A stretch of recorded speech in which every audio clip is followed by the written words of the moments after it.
Diciembre de 1945. Una escuadrilla de aviones militares estadounidenses se desvanece frente a la costa de Florida. Marzo de 1918. Un enorme buque de carga de la Marina Americana que se dirige a Baltimore desaparece sin dejar rastro. A lo largo de los años, muchos barcos y aviones han desaparecido en una zona del océano con una extensión de 725.000 kilómetros cuadrados, dando lugar al misterio, las leyendas y el miedo. Es el Triángulo de las Bermudas. Ahora, utilizando nuevas tecnologías, podemos hacer que se retiren las aguas por completo para desvelar un paisaje oculto. Vamos a vaciar el Triángulo de las Bermudas. Descenderemos a las profundidades para explorar sus rincones más oscuros y para investigar algunos de sus mayores misterios. Cuando las aguas hayan desaparecido por completo, ¿qué encontraremos en el fondo del Triángulo de las Bermudas? Drenar el Triángulo de las Bermudas. Bermudas es un oasis de islas a 1050 kilómetros de la costa este de Estados Unidos. Durante siglos fue un refugio para los barcos que cruzaban el Atlántico, pero las aguas que las rodean ocultan una amenaza mortal. Aparte de ser muy atractivas, representan una seria amenaza para los marinos que no tienen experiencia específica en la zona. El nombre de las Bermudas llegó a infundir temor en el corazón de los marinos, que le dieron a su isla principal el nombre de Isla de los Diablos. La paradoja de este paraíso es que fue un cementerio de barcos durante sus primeros 200 o 300 años. Como conservador de naufragios, el trabajo de Philippe Rouillat consiste en localizar y monitorizar los pecios históricos del archipiélago, y hay suficientes para mantenerlo ocupado. De hecho, en estas aguas pueden haberse hundido hasta 300 barcos. Pero, ¿por qué naufragaron tantos barcos en estas aguas claras y cristalinas tan cerca de tierra?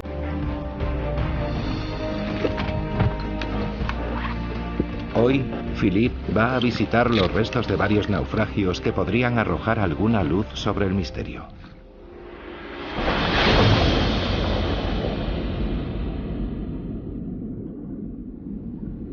El primero es el Mary Celestia, un barco que transportaba suministros durante la Guerra Civil Americana.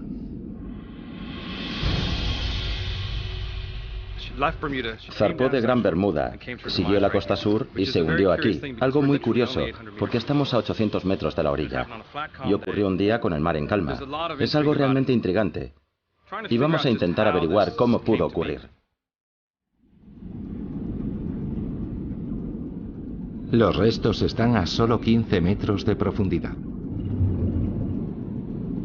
Y todavía se puede reconocer la característica rueda de paletas.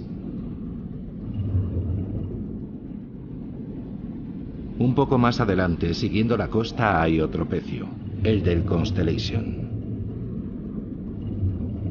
Y un poco más allá otro más, el del Montana.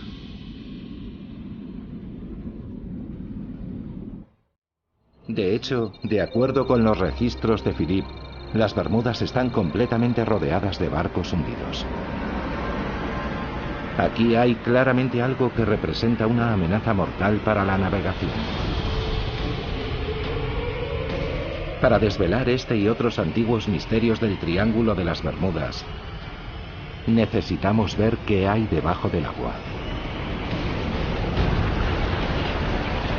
Necesitamos drenar el océano por completo para poder contemplar un paisaje extraordinario nunca visto hasta el día de hoy.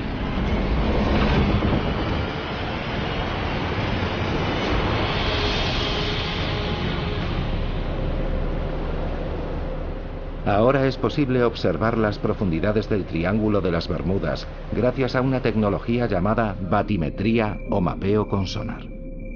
El método consiste en lanzar ondas sonoras hacia el fondo marino. Las señales que rebotan en el fondo revelan la forma y profundidad de la tierra que hay debajo. Y es esta tecnología la que puede ayudarnos a descubrir la causa de los cientos de naufragios ocurridos alrededor de la isla. El geólogo Nick Hutchins es prospector de fondos marinos. Hoy va a utilizar la batimetría con sonar para buscar formaciones submarinas específicas en las zonas donde se produjeron algunos de los naufragios. Lo que estamos buscando son depósitos minerales que pueden haberse formado en fuentes hidrotermales extintas, las llamadas chimeneas negras. Nick cree que estas fumarolas hidrotermales extintas podrían contener raros metales y minerales. Estaríamos hablando de oro y cobre. En las cortezas puede haber platino, cobalto, níquel y especialmente tierras raras que ahora son muy importantes porque son vitales para muchas tecnologías modernas. Para poder encontrar estos valiosos metales, Nick va a utilizar un sonar multirrayos. Los datos revelan un extraordinario paisaje submarino alrededor de las Bermudas, incluyendo lo que parece el borde de una montaña. Tenemos una especie de meseta plana y de repente llegamos a lo que llamamos el borde. Y desde ahí el terreno desciende en una pendiente de unos 60 grados hasta casi 600 metros. Es un dato fascinante. Pero ¿por qué nos encontramos el borde de una montaña justo frente a la costa de Gran Bermuda? Para entenderlo, necesitamos ver la imagen completa. Utilizando los últimos datos tomados con sonar alrededor de las Bermudas, podemos vaciar toda esta zona por completo. Al desaparecer el agua, el pequeño archipiélago aparece situado sobre la cima de una montaña colosal, una montaña marina de 4.000 metros de altura, aislada en medio del Océano Atlántico.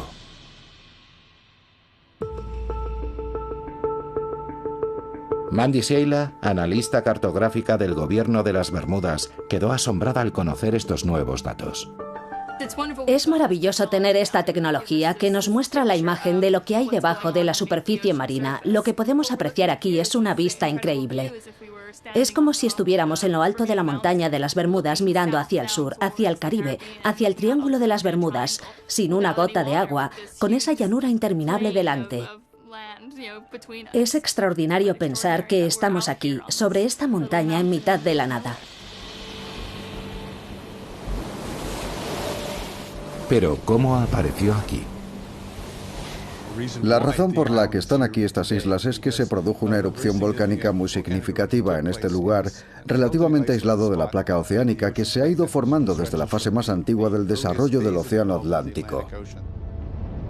El volcán siguió creciendo sin cesar a lo largo de millones de años, hasta elevarse vertiginosamente sobre la superficie del océano. Siguió erupcionando hasta formar una enorme isla volcánica que se elevó 1.000 o 1.200 metros sobre la superficie del mar. Cuando el volcán se extinguió hace 30 millones de años, el viento y la lluvia erosionaron la montaña hasta convertirla en una meseta plana. Y más adelante, al subir el nivel del mar tras la era glacial, Gran Bermuda se convirtió en una pequeña isla en lo alto de una montaña submarina. En las laderas de este antiguo volcán se formaron arrecifes que actualmente rodean casi por completo las Bermudas. Los arrecifes son una barrera natural que nos protege de la furia del océano, pero también han ocasionado el trágico fin de muchos marinos. Estos arrecifes son potencialmente fatales para los barcos, pero es lo que ocultan lo que representa la mayor amenaza. Son los escollos. Son formaciones creadas por un tipo de algas rocosas y por los caparazones de millones de diminutos moluscos. Juntos forman una estructura caliza increíblemente dura que puede elevarse hasta 12 metros sobre el suelo marino, y cuyas aristas a veces aparecen sobre la superficie con la marea baja. Estos escollos son mucho más duros que el arrecife que los rodea, de ahí que hayan sobrevivido y que los procesos que los crearon sigan avanzando. Y cuando un barco choca contra uno de ellos, sea de madera, de metal o de otro material, el impacto es muy fuerte. A veces estos escollos tienen puntas afiladas y pueden perforar el casco de un barco como un abrelatas, hundiéndolo en pocos minutos. Y cuando son más traicioneros es en los días de mar en calma. Una de las ironías de los escollos es que son más visibles cuando hay oleaje y tormentas. De hecho, son mucho más peligrosos los días de mar en calma, porque no hay forma de verlos. Estos escollos han sido la causa de muchos naufragios en las Bermudas, entre ellos el del Mary Celestia. Esta amenaza oculta rodea el archipiélago como un legado mortal de su pasado volcánico. Drenar la región de las Bermudas ha permitido explicar los cientos de hundimientos que se han producido aquí. Pero este no es más que un vértice del gigantesco triángulo que se extiende entre Bermudas en su ángulo norte, Puerto Rico por el sur y la costa de Florida por el oeste. Y fue una misión aérea que partió de Florida tras la Segunda Guerra Mundial la que dio origen al más conocido de los mitos del Triángulo de las Bermudas, el vuelo 19, la patrulla perdida. Ahora un equipo de submarinistas va a emprender la búsqueda de un avión relacionado con los misteriosos acontecimientos de aquel día. Y si seguimos drenando el mar, ¿podríamos encontrar pruebas que contribuyan a resolver el misterio? 5 de diciembre de 1945. 5 aviones Avenger despegan de la base aérea naval de Fort Lauderdale, en Florida. El vuelo 19, según su nombre en clave, es una misión rutinaria de entrenamiento a lo largo de la costa atlántica. Al mando está el teniente de la Marina estadounidense Charles Taylor, un piloto con sobrada experiencia. Ha dirigido docenas de misiones de entrenamiento, pero no está familiarizado con esta franja de costa en concreto. A mitad de la misión, las cosas se complican. El teniente Taylor informa de problemas con los instrumentos de navegación. Las condiciones meteorológicas empeoran rápidamente y poco después desaparecen sin dejar rastro. Un Martin Mariner PBM-5 parte en misión de rescate para intentar localizar los aviones y llevar a los pilotos de vuelta a casa. El Mariner emite un mensaje rutinario, pero después no se vuelve a saber de él. No se llegó a encontrar ningún resto del vuelo 19 ni del avión de rescate Mariner. Todo tipo de teorías extrañas y fantásticas han intentado explicar la desaparición de estos aviones, desde abducciones extraterrestres hasta los efectos de una niebla electromagnética. Lo más probable es que los pilotos simplemente se perdieran, se quedaran sin combustible y cayeran en algún lugar del océano. El Mariner y el vuelo 19 tuvieron algún tipo de problema en la zona que rodea las Bahamas. Y por primera vez es posible vaciar esta zona hasta una profundidad de unos 5.000 metros. El paisaje que se nos revela es una vasta y uniforme extensión submarina conocida como llanura abisal. Es como un inmenso desierto submarino. Así es fácil entender que no se hayan encontrado restos de los aviones. Pero ahora, 70 años después, es posible que estemos a punto de encontrar el avión de rescate Martin Mariner. Mike Barnett es un buceador especializado en la búsqueda de aviones perdidos. Ha pasado años investigando el misterio del vuelo 19 y ahora cree saber con bastante exactitud dónde se estrelló el Mariner.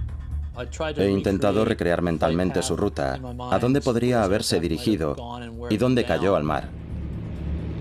El avión salió de la base aérea naval de Banana River, viajó hacia el norte, hacia Cabo Cañaveral, y se alejó de la costa hacia la zona de búsqueda que le habían asignado.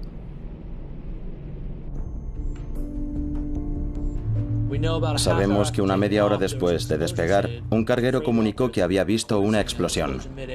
Pero cuando llegó un barco a la zona, no encontró ningún resto. O el avión se hundió, o la corriente del Golfo se llevó los restos.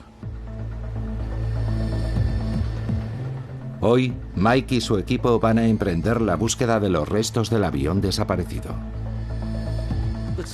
El pecio está a unos 70 metros de profundidad y a unos 80 kilómetros de la costa. Pensamos que allí hay unos restos que vale la pena examinar, porque está dentro de la zona, aunque por el efecto de la corriente del Golfo quizá esté un poco más al norte. Pescadores de la zona dicen haber visto restos en esta zona, y Mike los está buscando con el sonar. Acabamos de pasar por encima. Es bastante pequeño, lo que es de esperar si se trata de un avión. Vamos a ponernos los trajes y bajar a verlo.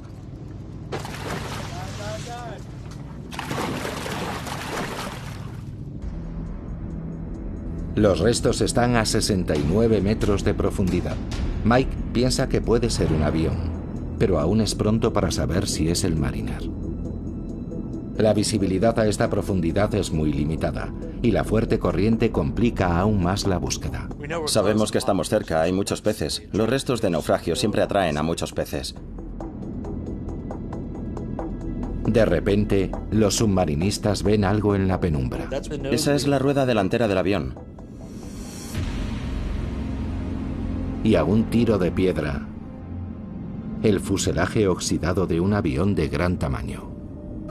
Es muy interesante. Gran parte de la estructura está intacta.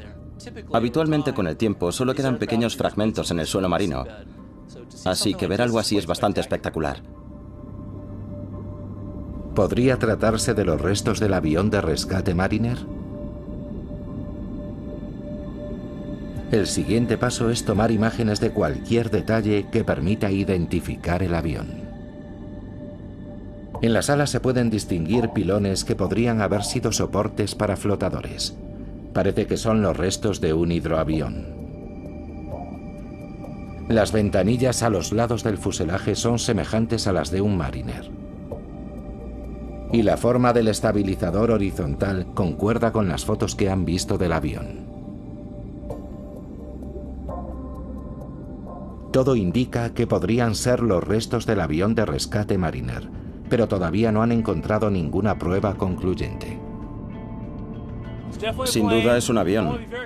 Debo ser cauto con lo que digo, pero hay detalles muy interesantes. Hay muchas cosas propias de un avión de rescate. Estoy deseando volver y ver las fotos y los vídeos en detalle. Estoy nervioso, muy nervioso.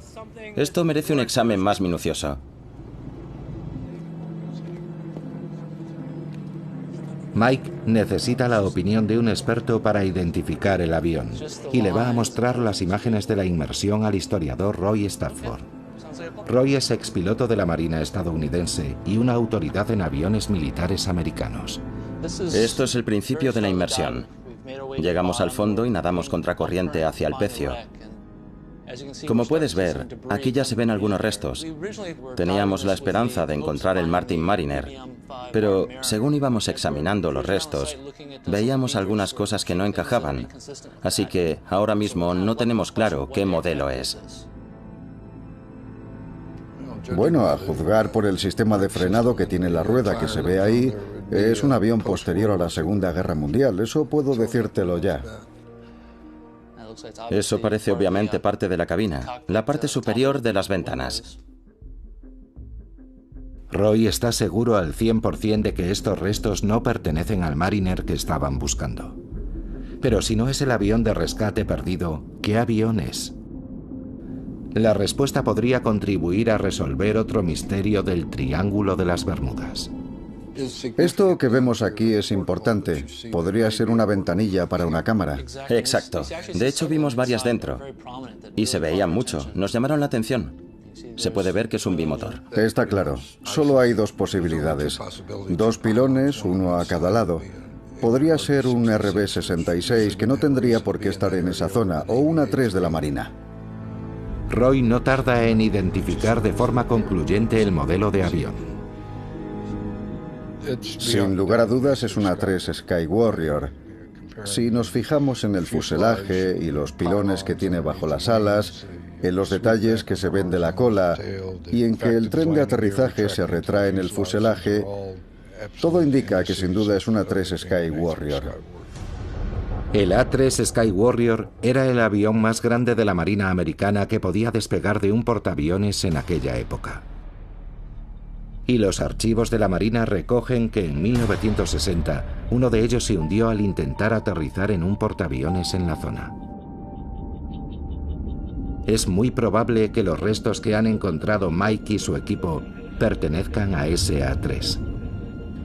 Pero el vuelo 19 y el avión de rescate Mariner siguen perdidos. Seguiremos buscando. Sabemos que está ahí, solo es cuestión de encontrar el lugar exacto.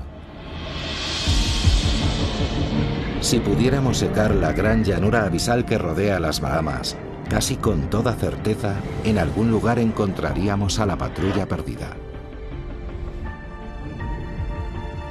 Y basándonos en las condiciones de los restos de otros aviones encontrados en el suelo marino, podrían tener un aspecto muy parecido a este, después de 7 décadas en el mar. Según seguimos vaciando el Triángulo de las Bermudas y descendiendo cada vez más, encontramos otros fenómenos extraños. En las Bahamas, antiguas leyendas hablan de monstruos marinos ocultos en profundas cuevas submarinas, bestias que devoran marineros y barcos. Ahora la ciencia está descubriendo la extraordinaria verdad que se oculta tras esas leyendas.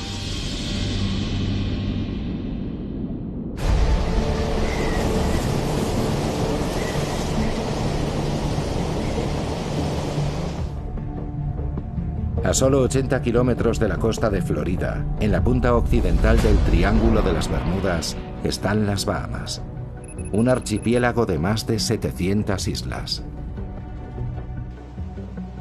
Aquí es donde encontramos una de las fuerzas naturales más misteriosas del Triángulo. Remolinos que, según las leyendas locales, pueden engullir personas y barcos. Al vaciar el océano hasta casi 5 kilómetros de profundidad, nos encontramos con un paisaje extraordinario. Las Bahamas se encuentran en una vasta meseta caliza que se eleva sobre el suelo marino. Se conoce como el Gran Banco de las Bahamas. Acantilados más altos que ninguna formación conocida en tierra firme se elevan hasta 5.000 metros, casi 3 veces más que el Gran Cañón. Aquí surgieron mitos y leyendas hace muchos siglos. Las islas del archipiélago más cercanas a los Estados Unidos son Bimini del norte y del sur. Sus aguas fueron famosas hace siglos, cuando los barcos piratas surcaban los mares. Y según la mitología del Triángulo, en la antigüedad hubo aquí un lugar legendario. Algunos piensan que la prueba sigue estando sumergida a 5 metros frente a la isla de Bimini del norte. Es algo que parece una carretera de piedra en el lecho marino. Esta extraña formación es conocida como la carretera de Bimini. Es tan recta y uniforme que muchos exploradores submarinos afirman que tiene que ser obra humana. Pero si tienen razón, ¿qué hace una carretera en el fondo del mar? Según la leyenda, la carretera de Bimini podría ser un resto del misterio submarino por excelencia, la fabulosa ciudad de la Atlántida. Pero a pesar de su apariencia artificial, la ciencia ha demostrado que son unas formaciones de placas de piedra caliza completamente naturales. Si drenáramos las aguas que cubren la carretera de Bimini, este es el aspecto que tendría. La búsqueda de la Atlántida continúa en otros lugares del mundo. Pero esta carretera no es lo único extraño que hay en las aguas que rodean las Bahamas. En la Isla Larga, una de las Bahamas meridionales, encontramos unos accidentes geológicos aún más extraños. Tom Ayliffe es profesor de biología marina y hace más de 25 años que estudia esta región. Puede que no haya encontrado la puerta de la Atlántida, pero sus descubrimientos pueden ser igual de profundos y misteriosos. Ahora mismo estamos en un lugar bastante inusual. Lo llaman La Gruta. Está detrás de una iglesia española abandonada, en mitad del bosque. Este es uno de los numerosos agujeros azules o sumideros que hay en las Bahamas. Se formaron al ceder el suelo sobre zonas previamente vaciadas por la erosión. Un sumidero lleno de agua salobre, una mezcla de agua dulce y salada, no es lo que uno esperaría encontrar en mitad de una isla. Es muy inusual porque contiene un gran número de animales muy interesantes. Hay una población de grandes gambas rojas que viven en la cueva. En el agujero azul hay una gran abundancia de vida submarina. La incógnita es cómo ha podido ocurrir. ¿De dónde viene el agua salada? ¿Por qué hay tal concentración de vida submarina? La respuesta podría encontrarse en otro agujero azul, uno que está mucho más cerca de la costa. Situado a pocos metros del mar, es un agujero gigante comparado con la gruta. Incluso desde el aire es posible asomarse a sus profundidades. Y se extiende cientos de metros bajo el nivel del mar. Es el agujero azul de Dean, el mayor y más profundo que se conoce. Y siendo una de las personas que más lo ha explorado, Tom Ayliff es muy consciente de los peligros que encierra. Ha habido casos de personas que se han acercado demasiado al borde y hay una pendiente muy pronunciada de arena. Si no tienes cuidado, un paso en falso en el borde es suficiente para resbalar y caer al interior. A lo largo de los años, el agujero azul de Dean se ha cobrado varias vidas. Los habitantes de la zona mantienen las distancias a causa de las historias sobre sucesos sobrenaturales. En las Bahamas hay muchas historias y leyendas populares sobre los agujeros azules. Una de ellas cuenta que hay un monstruo, el Lusca, que vive ahí, y que el agua que entra y sale del agujero es el agua que inhala y exhala el monstruo. Hay historias de barcos que se acercaron demasiado al agujero azul y fueron engullidos por la inhalación del Lusca. Por increíble que parezca, Tom ha observado remolinos en el agujero azul de Dean como los que mencionan las leyendas. Cuando estaba bajando la marea, he llegado a ver hasta 3 remolinos aspirando agua al mismo tiempo en la superficie del agujero. Tom se ha propuesto encontrar una explicación racional a este extraño fenómeno. Las mareas afectan a las aguas de la cueva, pero ¿podría haber otras fuerzas actuando en las profundidades del agujero azul? La única forma de averiguarlo es sumergiéndose. Tom ha estado explorando agujeros azules en las Bahamas desde hace más de 20 años, pero nunca han dejado de impresionarle. Son portales a otro mundo. Cuando te sumerges aquí, entras en un lugar único en el planeta.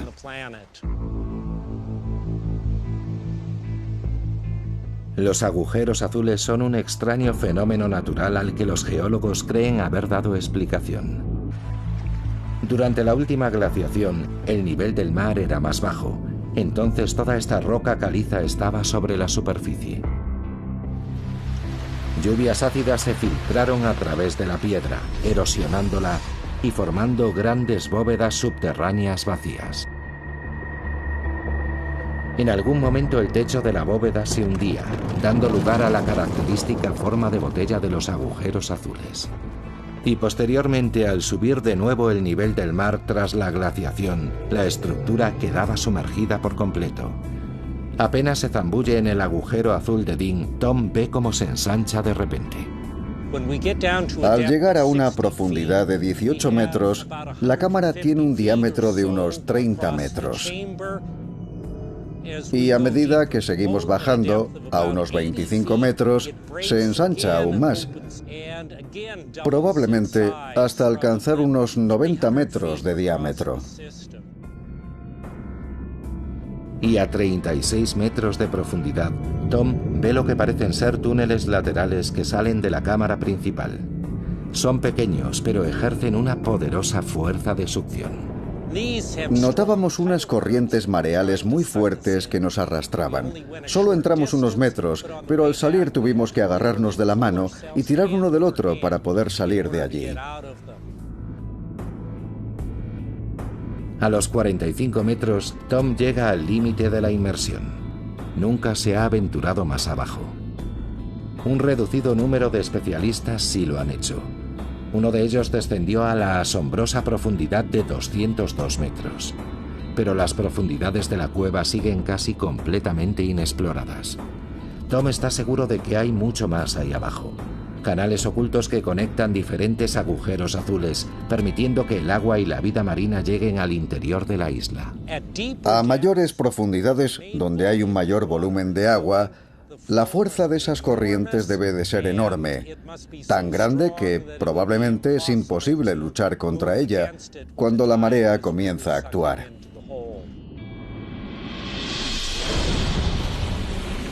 Pero con lo que sabemos, si vaciáramos el agujero azul de Dean, aparecería ante nuestros ojos no solo la enorme cueva en forma de botella, sino una red de túneles y fisuras que se adentran en las profundidades. Es el flujo del agua al entrar y salir de estos túneles el que genera los remolinos, y no un mítico monstruo marino.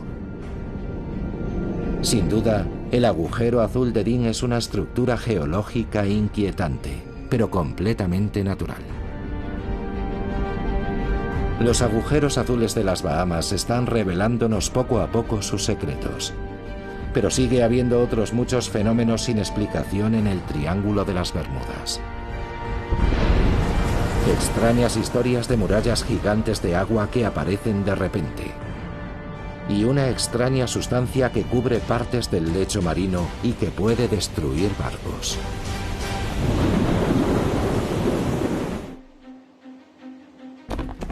Marzo de 1918.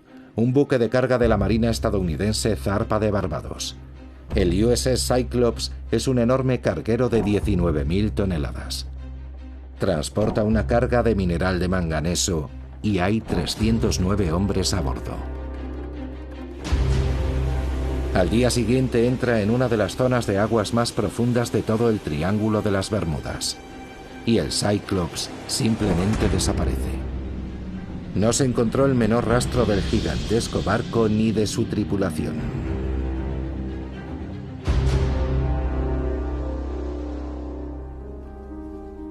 Para Marvin Barras, la historia va unida a una tragedia personal. Mi tío abuelo, Lawrence Merkel, era fogonero en el barco. Tenía 20 y pocos años y se encontraba entre los 309 desaparecidos. Normalmente cuando se pierde un barco siempre se encuentra algo. Parte de una lancha salvavidas o parte de la carga, algún resto del naufragio. Al final siempre aparece algo, pero en este caso, nada. La ausencia de restos del naufragio no tardó en dar lugar a teorías fantásticas. Aparecieron todo tipo de historias extrañas.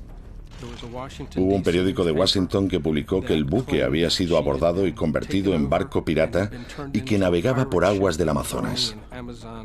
Otros dijeron que lo había capturado un submarino alemán. Incluso se dijo que había sido algún monstruo marino y se publicaron ilustraciones de incidentes de ese tipo en periódicos de todo el país. Marvin ha dedicado su vida a investigar qué le ocurrió realmente al Cyclops. Ha examinado con todo detalle todos los documentos relacionados con el barco. Han sido décadas de minucioso trabajo, pero ahora cree haber identificado un punto débil potencialmente fatal en el diseño del barco. En su momento fue el navío más grande y rápido de la Marina estadounidense. Tenía la quilla plana, podía volcar con relativa facilidad. En una ocasión llegó a inclinarse unos 50 grados hacia un lado y 40 y muchos hacia el otro. Dándose esas circunstancias, la mayoría de los barcos habría volcado por completo, provocando una catástrofe. Dada la tendencia del barco a volcar, ¿pudo algo voltearlo y hacerlo zozobrar? ¿Algo extraordinario? Durante siglos, los marinos han contado historias de olas salvajes. Enormes muros de agua que aparecían de repente, arrollando cualquier nave que encontraban a su paso. La idea de las olas salvajes ha sido material de leyendas desde hace cientos de años. Muchos marinos regresaban contando que se habían encontrado con ellas y que habían sobrevivido. Según el doctor Simon Boxall, no podemos seguir ignorando estos viejos cuentos de marineros. Utilizando satélites podemos observar el planeta entero en pocos días, y durante los últimos 20 años hemos observado y medido olas salvajes que en ocasiones superaban los 30 metros de altura. De modo que existen. En ocasiones incluso se han conseguido filmar olas gigantes. Esta, registrada en el invierno de 2012, se estrelló contra un barco de salvamento en el Mar del Norte.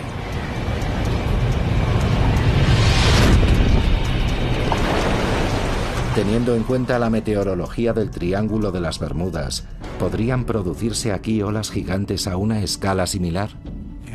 Tenemos el Atlántico Norte, las tormentas ecuatoriales, los sistemas de huracanes que se forman regularmente y tenemos tormentas que vienen del Golfo de México. Todo ello junto da lugar a un mar muy caótico y turbulento, con olas salvajes. Entonces pudieron producir las turbulentas aguas del Triángulo una ola salvaje lo bastante grande para hundir el Cyclops. El Triángulo de las Bermudas ha sido desde hace siglos un lugar envuelto en el misterio. Ahora estamos utilizando las tecnologías más avanzadas para hacer desaparecer el mar, desmontando mitos e investigando lo que realmente ocurrió. Pero a veces la ciencia experimental es suficiente para resolver un antiguo enigma. Estamos en la Universidad de Plymouth, en Inglaterra, y este es el tanque de oleaje del laboratorio Coast, uno de los más avanzados del Reino Unido.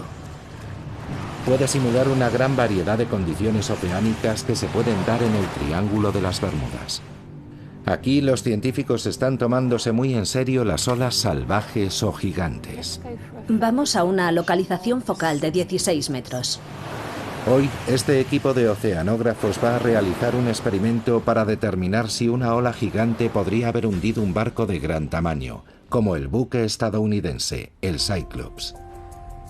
El equipo coloca en el tanque un modelo a escala comparable en tamaño al Cyclops y van a someterlo al efecto de una ola gigante. Primero, generan un patrón de oleaje normal. Con el equivalente a olas de 8 metros, el barco se mantiene a flote.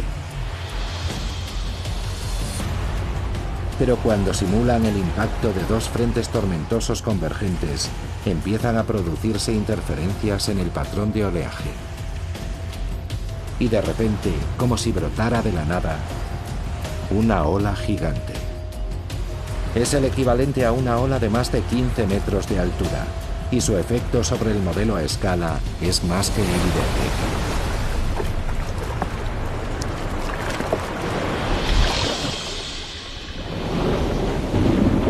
Esta es la prueba de que, en teoría, una ola salvaje podría haber hundido al Cyclops.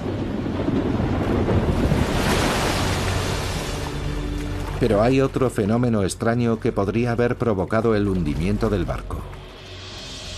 Para verlo, tenemos que vaciar aún más el Triángulo de las Bermudas.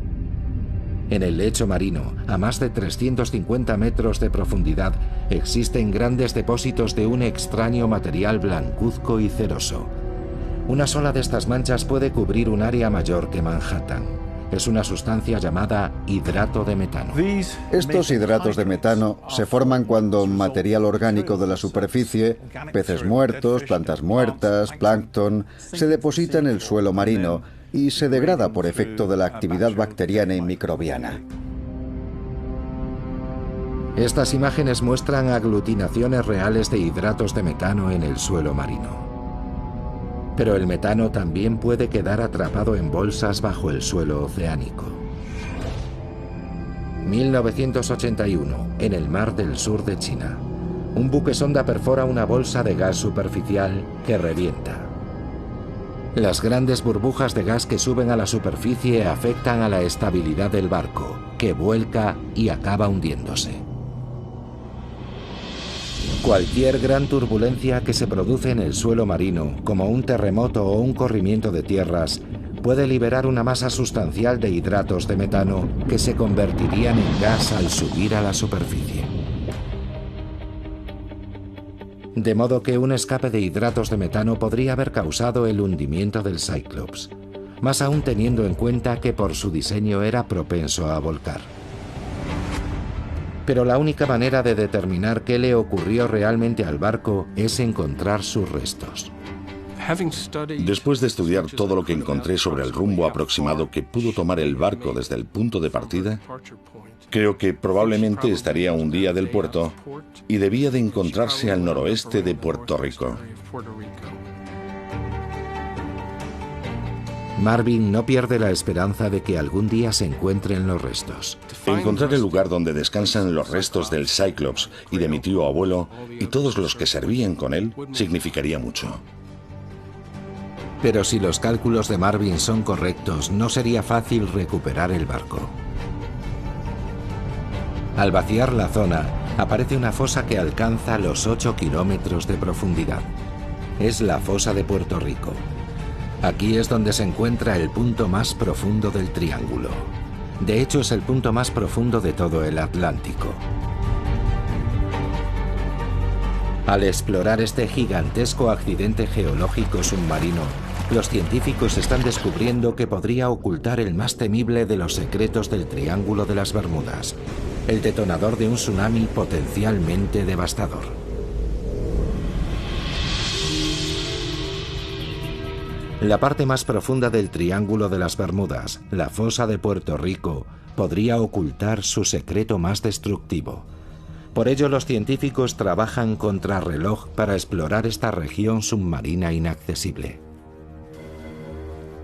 Aquí, en el laboratorio de toma de imágenes remotas de la National Geographic Society, se ha desarrollado una nueva tecnología clave para poder filmar en el océano profundo.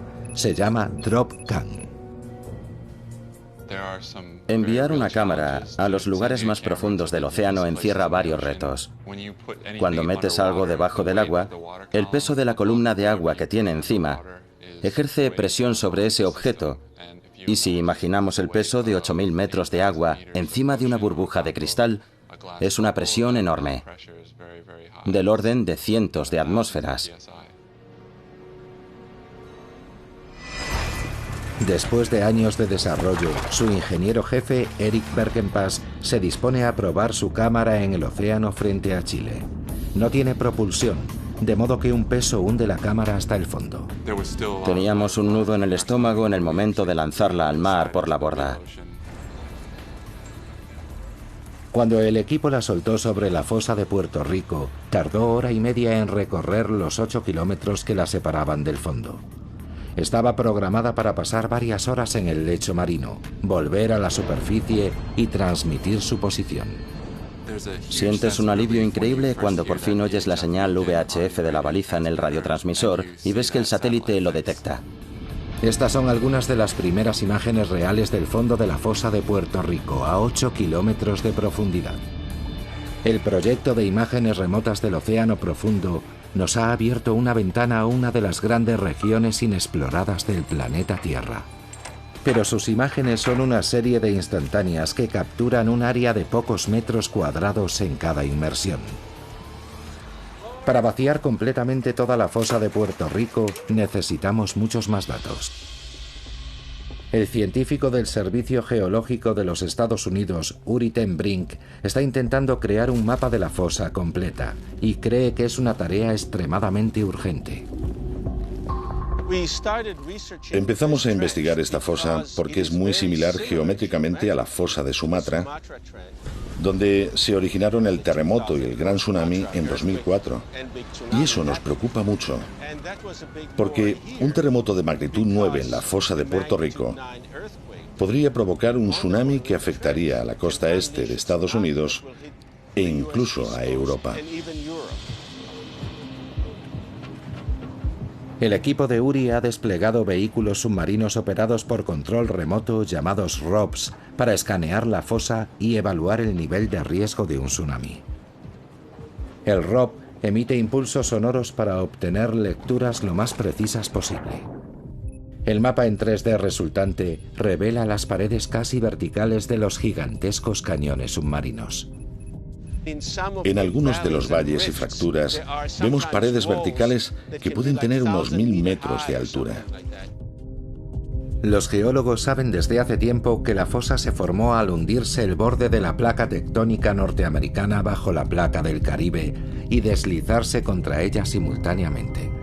Pero lo que revelan estos nuevos datos es que podría ser una zona propensa a los corrimientos de tierra. Pueden mover masas de roca de muchos cientos de kilómetros cuadrados, del tamaño de grandes ciudades y mayores, de hecho. El grosor de esas rocas puede ser de 200 metros o más, así que hablamos de 10 o 20 kilómetros cúbicos en algunas ocasiones. Un corrimiento de tierra submarino a esta escala podría amenazar la costa este de Estados Unidos con un tsunami, como temía Uri. Cuando piensas en Boston, en Charleston, en Baltimore y en todas las centrales nucleares que hay a lo largo de la costa, hay que prepararse para algo así.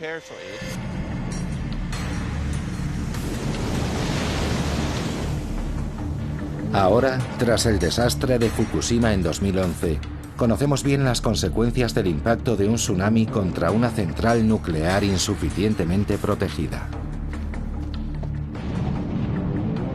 Para que un tsunami equivalente alcanzara los Estados Unidos, tendría que producirse un terremoto de magnitud 9 en la fosa.